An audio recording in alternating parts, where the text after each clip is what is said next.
السلام عليكم. المباراة كانت شوية صعبة. الفريق مستغل منافس عنيد، خلق لنا شوية صعوبات. في الشوط الأول ما كناش مليح، الشوط الثاني كانت عندنا رغبة باش نزيدو نفوزو. الهدف الثاني أثر شوية معنويا، التغييرات جابت نتيجة الحمد لله.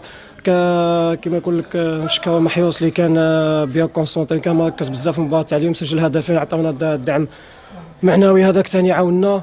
الهدف الثالث ما كناش نستناو فيه، ما نكذبش عليك، سما الحمد لله جاتنا اكسيون وين ما راطيناهاش، جابت لنا طراب، وهذاك هو الصح. اكيد مقابله قادمه في نظر في المقابله ايش كما قلت تزيد كيف تشوف المباراه؟